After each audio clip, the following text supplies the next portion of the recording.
नमस्कार। बुलेटिन की शुरुआत इस वक्त की बड़ी खबर से कर रहे हैं जो कि आ रही है पुणे से। SII यानी सीरम इंस्टीट्यूट ऑफ इंडिया की इमारत के एक हिस्से में एक बार फिर आग भड़क गई है और इस वक्त आग बुझाने का काम जारी है। इस वक्त की ये लाइव तस्वीरें आप देख रहे हैं।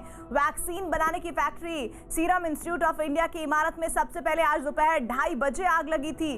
शाम होते होते जानकारी आई कि इस हादसे में 5 लोगों की मौत हो गई है जबकि कुछ लोग जख्मी हो गए हैं।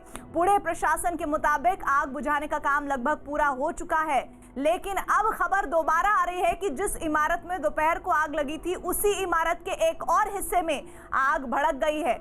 जिस इमारत में आग लगी उसमें मजदूर काम कर रहे थे। शुरुआती जानकारी के मुताबिक आग लगने का कारण वेल्डिंग से निकलने वाली चिंगारी बताई जा रही है। तो ये तस्वीरें आप पुणे के सीरम इंस्टीट्यूट ऑफ इंडिया की देख रहे हैं जहां पर एक और हिस्से में इमारत के आग लगने की जानकारी आ रही है और ये कहा जा रहा है कि इसे भी लगातार कोशिशें ये है दमकल के कर्मचारियों के जरिए कि जल्द से जल्द काबू कर लिया जाए, क्योंकि जो दोपहर में तस्वीरें सामने आ रही थी उसमें तो धुएं का गुबार नजर आ रहा था, लेकिन यहाँ पर देखिए धधकते शोले नजर आ रहे हैं इमारत के भीतर से।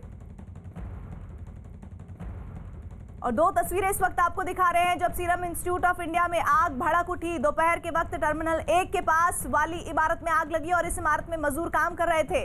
अब से करीब महीने भर बाद यहाँ वैक्सीन का प्रोडक्शन शुरू होना था, लेकिन काम करने के दौरान आग भड़क गई। इमारत की ऊपरी मंजिलों में फंसे मजदूरों को निकालने का मौका नहीं मिल पाया। आग बुझाने में दमकल कर्मियों को करीब 1 से 1.5 घंटा लगा। दूसरी तस्वीर दिन ढलने के बाद की है। समाचार एजेंसी NI की रिपोर्ट के मुताबिक इमारत में आग दोबारा सुलग गई है, जिसको लगातार कोशिश की जा रही है कि काबू किया जा सके। अभिषेक हमारे साथ हमारे सहयोगी इस खबर पर जुड़ रहे हैं। अभिषेक, अभी क्या हाल है वहां पर? देखिए, फिलहाल आग बुझाने का काम शुरू है प्रीति। जिस तरीके से आग दोबारा भड़की है, खास करके दूसरे हिस्से में, उससे साफ हो गया है कि आग पूरी तरीके से बुझी नहीं। हालांकि फायर ब्रिगेड कर्मचारियों ने उस हिस्से को में आग बुझा दी थी जिस हिस्से में पहली बार आग लगी थी।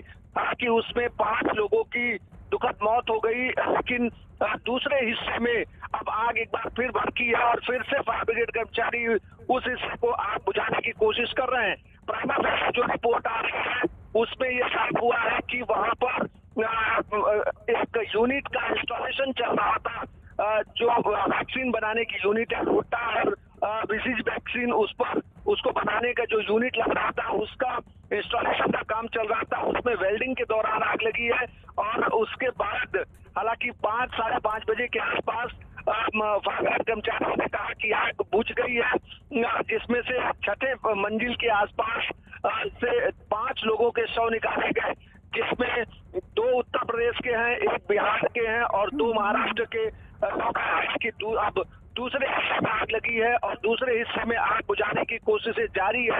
हालांकि पूरी बिल्डिंग को वैकेट कर दिया गया था, लेकिन जिस तरीके से आग फिर से दोबारा लगी है, कहीं न कहीं अब सवाल खड़े हुए हैं।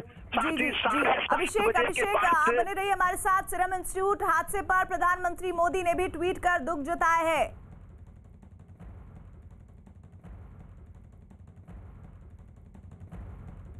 सीरम इंस्टीट्यूट हादसे में मरने वालों के प्रति उन्होंने खेद जताया है और साथ ही आपको बता दें ये वही सीरम इंस्टीट्यूट है जिसमें पिछले महीने जब लगातार कोरोना वैक्सीन को लेकर युद्ध स्तर पर कार्यक्रम चल रहे थे तो प्रधानमंत्री मोदी गए थे अलग अलग इंस्टीट्यूट जहां पर वैक्सीन को लेकर डेवलपमेंट किया जा रहा था और उन गत महीनों में हमने वो भी देखा था कि बहुत सारी उम्मीदें थी सीरम इंस्टीट्यूट से और वैसा कुछ होता हुआ नजर भी आया कि कोविशील्ड की प्रोडक्शन वहां पर अगले महीने शुरू होनी है। ये एक बहुत बड़ी खबर भी वहां से सामने आई थी। हमारे साथ अभिषेक जुड़े हुए हैं। अभिषेक, प्रधानमंत्री का ट्वीट, लेकिन अभी वहां पर किसी के भी वहां नहीं होने की जानकारी आ रही है। ऐसे में फिलहाल ये बताइए कितना वक्त लग जाएगा इस आग को काबू करने में? देखिए, इस वक्त को खासकर इस आग को काबू करने में कम से कम अगर वक्त की बात करें तो 2 से 3 घंटे और लगेंगे, क्योंकि अगर आग बुझा भी ली जाती है तो पहली बार आग बुझाने के बाद कूलिंग एरिया में कूलिंग करते समय दूसरे हिस्से में आग लग गई थी। ऐसे में फायर ब्रिगेड कर्मी या फिर जो भी वहां पर अधिकारी मौजूद है वो इंश्योर करेंगे कि जब तक कूलिंग एरिया कंप्लीट नहीं हो जाता पूरे बिल्डिंग को पूरी तरीके से ये जस्टिफाई नहीं कर लिया जाता है कि कहीं पे किसी हिस्से में आग बची तो नहीं है, तब तक क्या पाना मुश्किल है, लेकिन अभी भी 2 से 3 घंटे के समय लग सकता है जब आग को पूरी तरीके से कंट्रोल में किया जा सके। हालांकि अजीत पवार जो महाराष्ट्र के उप मुख्यमंत्री हैं, वो किसी भी वक्त यहाँ पहुंच सकते हैं और वो पूरे अधिकारियों के साथ यहाँ पहुंचेंगे और आग किस वजह से लगी उसकी जानकारी लेंगे।